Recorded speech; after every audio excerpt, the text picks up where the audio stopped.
March 19, 1945, 50 miles off Japan's jagged coast, the aircraft carrier USS Franklin trembled like a wounded beast under a relentless barrage of explosions. It was the 23rd blast in under an hour, each one ripping through her steel guts with apocalyptic fury. Lieutenant Commander Joseph O'Callahan, the ship's Catholic chaplain, clenched the twisted railing, his priestly robes singed and soot-blackened, as choking black smoke belched from every hatch and doorway.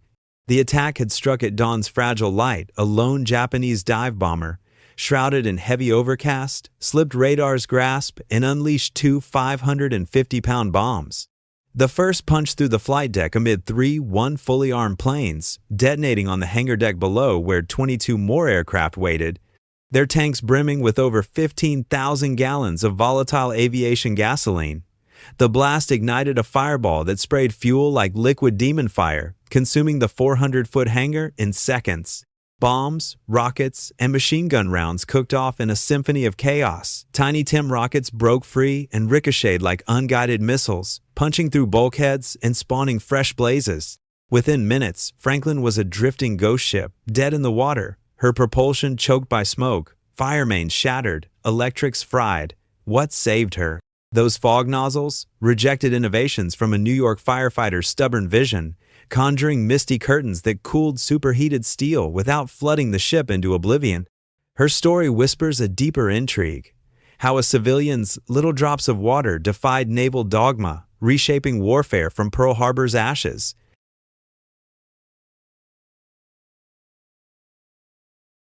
Part 1. The Inferno aboard USS Franklin.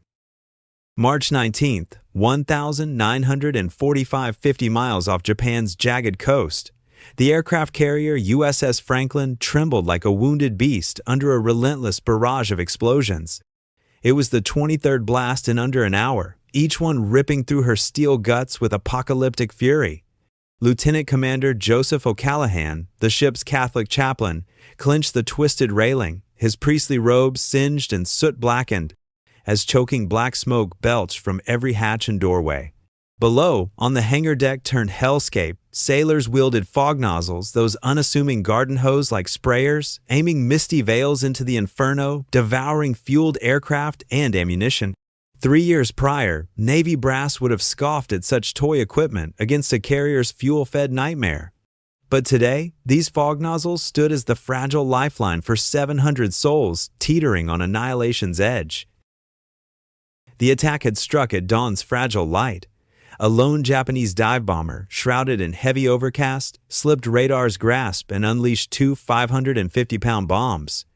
The first punched through the flight deck amid three fully armed planes prepped for strike, detonating on the hangar deck below where 22 more aircraft waited, their tanks brimming with over 15,000 gallons of volatile aviation gasoline.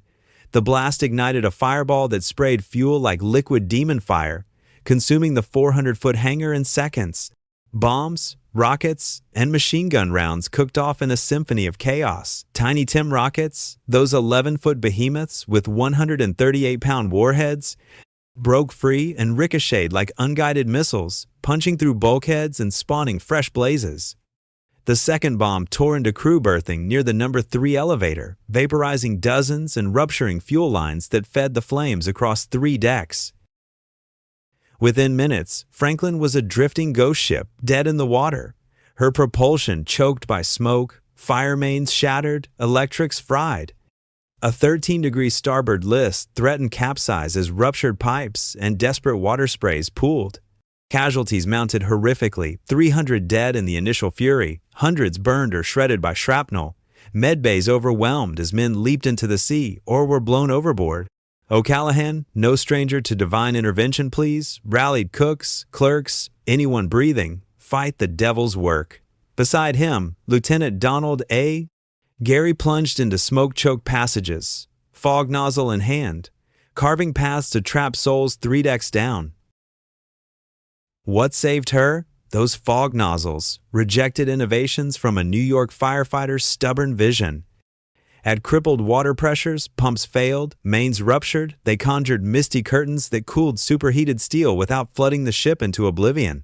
Teams rotated in hellish shifts, extension applicators probing lethal zones from afar, steam from droplets, smothering oxygen while absorbing heat that solid streams would have scattered like kindling. O'Callaghan directed volleys into magazine vents, averting detonation that would have erased Franklin from existence. Gary's 7 infernal rescues pulled 252 from suffocating tombs, fog shields parting the toxic veil just enough for mercy. As Santa Fe nudged alongside in a suicidal assist, passing pumps and hoses, the tide turned after 8 grueling hours. Fires guttered out by nightfall, though hotspots smoldered for days. Franklin limped home under her own steam, a scorched testament to survival against odds that screamed total loss. Her story whispers a deeper intrigue, how a civilian's little drops of water defied naval dogma, reshaping warfare from Pearl Harbor's ashes. But that transformation? It began not with admirals, but with a firefighter's fight against flames and tenement shadows, persistence forging tools that tamed the Pacific's firestorms.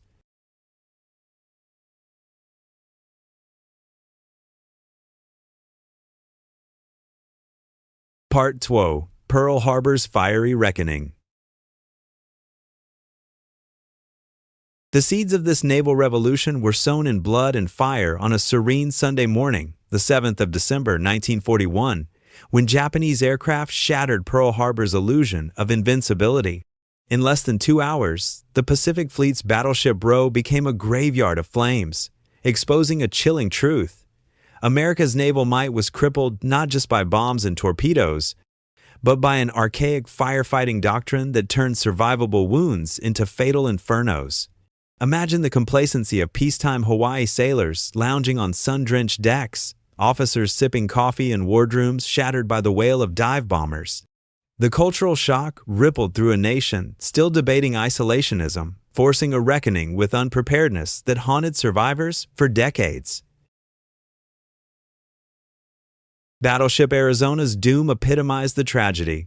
At 8:06 a.m., a 1,760-pound armor-piercing bomb plunged through her deck, igniting the forward magazine in a cataclysmic blast that lifted her 33,000-ton hull partially from the water. The shockwave shattered windows miles away, felt across Oahu like an earthquake from hell. Her back broken, the bow plunged to the harbor bottom, while fires ravaged the stern, trapping 1,177 men below in suffocating heat and flood. Damage control parties, armed with straight-bore nozzles and bucket brigades, poured solid streams that scattered burning oil, worsening the blaze rather than quenching it. What if one innovative report, buried in pre-war files, had prompted fog nozzle trials? Arizona might have limped away, scarred but salvageable, her crew's ghost spared. Oklahoma capsized in agonizing slow motion, torpedoes ripping her hull as she rolled to port in 12 minutes, bottom skyward. 429 sailors pounded desperately from inverted compartments, their echoes haunting rescuers wielding acetylene torches for days. Fires from ruptured fuel fed the chaos, but crews lacked tools to cool superheated spaces or fight oil-slicked waters. West Virginia settled into mud, her decks ablaze for 30 hours with oil fires defying containment vapors from damaged tanks, reignited attempts, killing 106. California's 3-day sink was dual-doomed by torpedoes and unchecked flames through her superstructure, claiming 104 lives as solid streams flooded her unevenly, accelerating the plunge. Nevada alone tried to flee, her captain ordering underway to escape the inferno. But bomb-sparked fires raced faster than damaged teams could chase, threatening magazines in an Arizona redux. Beached off Hospital Point, she burned on, her escape thwarted by Doctrine's failure, the pattern damning. More ships lost to secondary fires than direct hits. Bombs started blazes, but obsolete tactics rooted in wooden ship eras spread them unchecked through steel corridors, cooking ammunition and overwhelming parties with inadequate gear.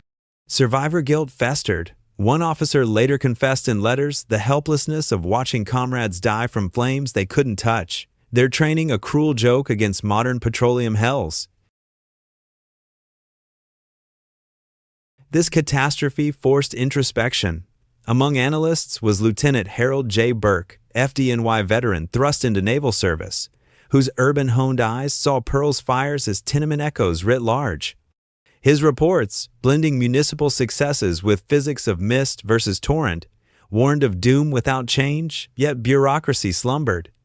As smoke cleared, the intrigue deepened. Could a firefighter's rejected wisdom avert the Pacific's coming firestorms, or would tradition claim more hulls?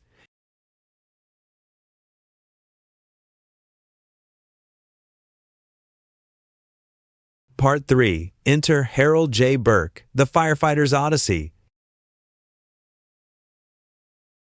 From the gritty bowels of 1,920 seconds, New York City emerged Harold J. Burke, a firefighter forged in urban infernos that would make naval officers blanch. Joining FDNY amid horse-drawn engines and century-old tactics, Burke rose through ranks in a metropolis of extremes. Manhattan's gleaming towers juxtaposed against Lower East Side tenements crammed with immigrants, 20 souls per floor in wooden tinderboxes. Picture him in 1929, charging into a blazing warehouse on the waterfront, turpentine paints and chemicals birthing flames no solid hose could tame until fog nozzles turned mist to miracle, smothering vapors and cooling steel beams that glowed cherry red. One haunting night, a comrade perished in a collapsed wall. Burke's vow at the funeral, "No more needless deaths," ignited his crusade for smarter, not harder, firefighting.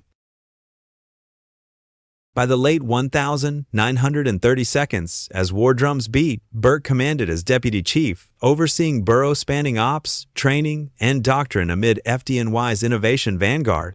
Municipal departments, battle-tested daily, pioneered fog nozzles for flammable liquids where solid streams dangerously disperse fuel. Burke witnessed warehouse blazes quelled in minutes post-fog, petroleum fires starved by steam veils. He mastered physics. Tiny droplets, vast surface area, absorbing heat exponentially, indirect attacks, cooling superheated gases before entry lessons from tenement traps where wood to liquid shifts demanded nuance. Contrast this with Navy's sail-era rigidity. Burke's civilian lens saw warships as floating tenements, aviation gas as warehouse naphtha. Called to active duty in 1941, Lieutenant Burke inspected ports, alarmed by straight-bore nozzles and bucket drills unchanged since clipper ships. Sailors, brave but ignorant, faced steel's heat conduction and 150,000-gallon gas threats with volume over physics mindset. Questioning officers on gas fires yielded blank stares. Douse the base. Burke countered with FDNY-proof fog steam smothering flames without spread, met by irritation at landlubber meddling. His reports piled up, advocating fog adoption, but tradition scoffed. The surprise twist: Burke's wartime commission wasn't random. A pre-Pearl exercise nearly demoed fog, quashed by admirals fearing unmanly mist. Pearl Harbor's ashes revived his fight, thrusting this tenement warrior into naval salvation's unlikely vanguard. Burke's Odyssey bridged worlds, urban chaos birthing tactics for sea behemoths. His persistence, born of lost brothers and blazing nights, challenged a service wedded to torrents. As ships burned post-war, his fog vision promised droplets' quiet power, a civilian's grit versus admiral's pride, setting stage for revolution amid Pacific pyres.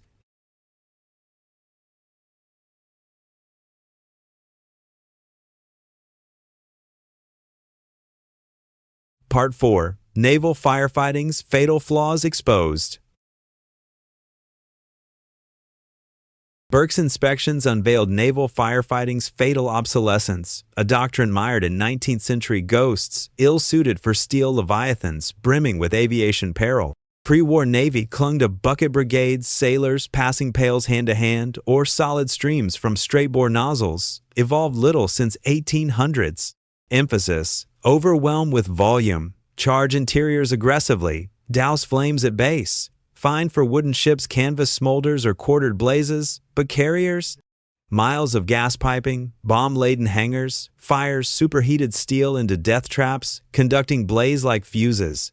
Burke found hydrants galore, monitors gushing thousands gallons, yet no grasp that solid jets scattered burning fuel, spreading hell rather than halting it. Confrontations crackled tension. Aboard a carrier, Burke grilled officers on gas fire drills. Solid stream to the seat, they boasted. He demonstrated with a bucket of oil, stream splatters blaze wider, drawing irritated glares. Civilian nonsense, one snapped, echoing tradition's grip. Damage schools drilled hose stretches, pressure maintenance, seat attacks, silent on fire, physics, liquid behaviors, superheat dangers. No cooling before entry, no vapor awareness, water on oil, catastrophe. Burke's reports screamed deficiencies, adopt fog for mist heat absorption, steam smother, overhaul training. Filed away with perfunctory nods, dismissed as unsea-tested theory from a reservist. Creative physics analogies haunted him, naval streams like garden hoses on skyscraper blazes, feudal floods versus FDNY's surgical mists. A near twist, 1,940 exercises toyed with fog prototypes, but budget hawks and purists killed it, deeming adequate for wooden-era ghosts. Pearl Harbor's post-mortem confirmed fears. Photos of oil-smeared decks, survivor tales of scattered flames, flooded capsizes. Solid streams intensified blazes, drove teams back by uncoolable heat, cooked ammo unchecked. Psychological toll, helplessness bred despair. Sailors abandoned posts, convinced fire invincible. Burke persisted, channeling tenement grit against institutional walls. His vision? Fog's versatility patterns, cooling from afar, minimal water preserving stability. As war escalated, this exposure ignited his bureaucratic war.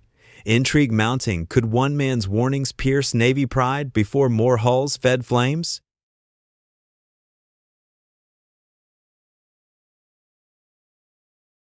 Part 4. Naval Firefighting's Fatal Flaws Exposed. Post-Pearl damage teams swarmed, photographing wreckage, grilling, survivors revealing fires as true killers, turning hits survivable into tombs. Burke's reports, laced with municipal parallels and fog data, urged overhaul physics of droplet absorption, steam displacement, yet met hostility. Officers sneered at city sprays for ships, fog's mist seeming feeble versus stream's roar. Resistance rooted deep, admitting doctrine flaws blamed Pearl on more than surprise. Fleet-wide retrofits cost fortunes, retraining thousands upended traditions, defining pride. Bureaucratic inertia shielded egos, framing change as needless amid shipbuilding frenzy. War's toll mounted, validating Burke. May 1942's Coral Sea. Lexington survived torpedoes, fires initially contained, then vapor explosion birthed interior infernos. Solid streams, scattered gas and hydraulics, heat-cooked ammo, 216 died as she scuttled a fleet carrier lost to uncontrollables. September's Wasp torpedoed off Solomons, spilled gas into hangar blaze. Stream spread pools across decks, power loss halved pressure, rendering them impotent. 3 hours futile. 193 dead, scuttled, destroyers exploded magazines in minutes, cruisers burned post-torpedo. Each loss screamed Burke's truth, yet inertia prioritized hulls over tactics. Creative survivor testimonies chilled. A Lexington sailor whispered of flames, dancing mockingly as water fueled them, guilt etching souls. What ifs tantalized, fog-equipped, might Lexington have fought Leyte Gulf?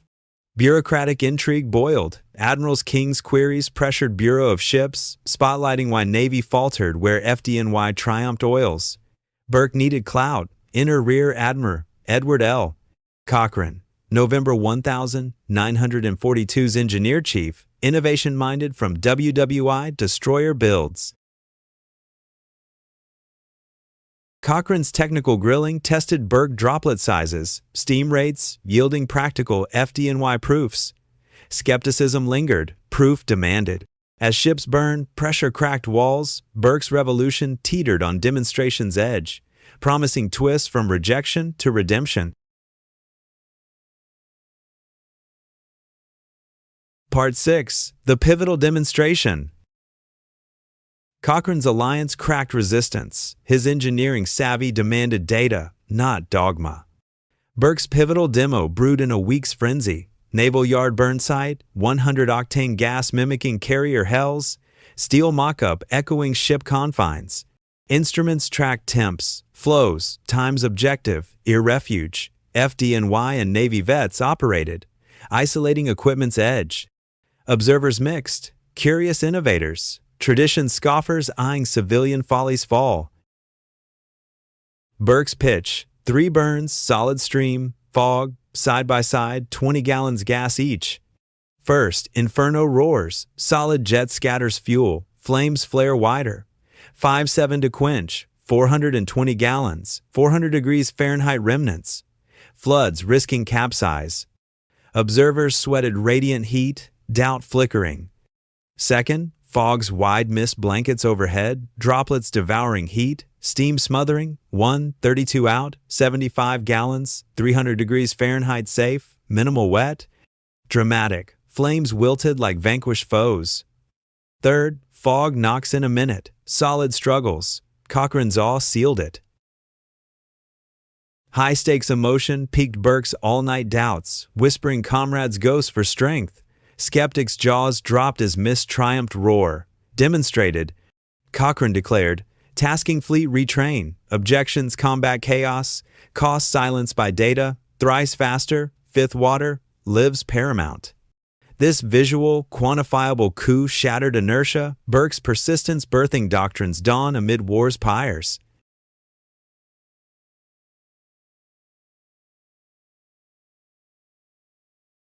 Part Sept, Revolutionizing Training Programs. Burke and Lieutenant Kilduff, Boston FD veteran, revolutionized training realism over rote confidence via combat-like drills. Boston Yard's June 1942 annex, steel mock-ups from scraps mimic confines, hangar prop birthing gas fires like Lexington's doom. Props instrumented for safety push limits, engine oils, birthing Class A, basics escalating horrors. Curriculum, Day 1 physics and fog theory, 4 hours, then suited dives into live blazes, protective gear, breathers, team drills, advancing mists. Intensity built, Day 2 flashover sims, fog cooling gases, Day 3 hangar rescues amid smoke zero viz. Temps hit 600 degrees Fahrenheit, fear forged competence, sailors emerged, heroes. Training's terror easing combat's edge. Vignette, timid recruit, tenement phobic, masters missed, later saved shipmates. First 260 instructors, 3-week intensive, fanned nationwide San Diego, August, Norfolk, September, Great Lakes, et al. By year's end. Selection, FDNY reserves blending expertise, teaching, psyche repetition, builds memory, fear yields grit. Standardization, unified fleet, identical props, tactics, ensuring seamless coords. Officers drilled leadership, tabletops triaging fires. By 1943, thousands fog-fluent, psyche shifted fire foe, not fate. Early accidents spurred safety twists, Burke's vision scaling salvation.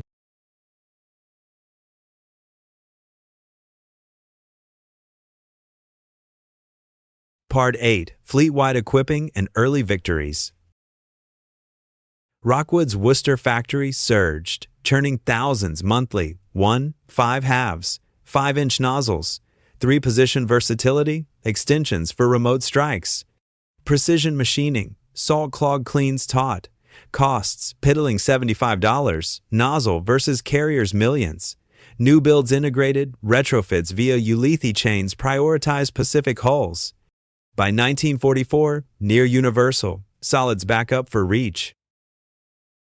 Early wins validated November 1943 Birmingham's torpedo fires cooled via vents, 40 minutes saved. Spence's bomb berthing killed minimally wet. Lafay's Okinawa kamikaze barrage 4 bombs. 6 crashes fog suppressed gas without spread. Trent Day dead but afloat. South Dakota's magazine threat fog smothered Trent sink minutes. Supply hurdles, wartime steel shortages, but persistence prevailed. Anecdotes. Destroyer crew's miracle mist averts battle loss, tide turning. Confidence soared, Burke's droplets proving strategic saviors.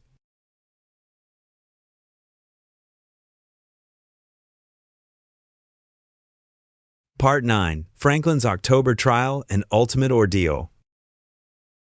Franklin's October 1944 Leyte Gulf kamikaze pierced flight deck, exploding amid 33 armed planes, gas fireball, cooking ordnance, train teams, fog-attacked, multi-angle, extensions, cooling vents, 2.5 hours quelled 2,000 degrees Fahrenheit warp, 56 dead but operational in weeks.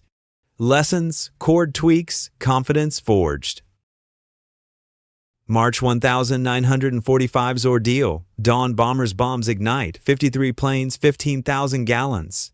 Tiny Tim's ricochet, ammo fusillades, 300 instant dead, list 17 degrees, dead drift. O'Callahan rallies ragtag, faith-fueled.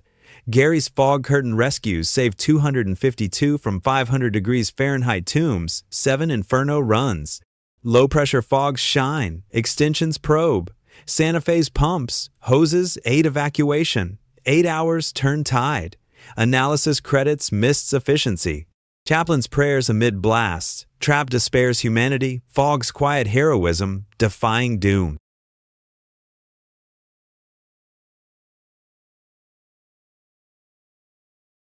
Part 10. Legacy, Innovations, and Enduring Lessons.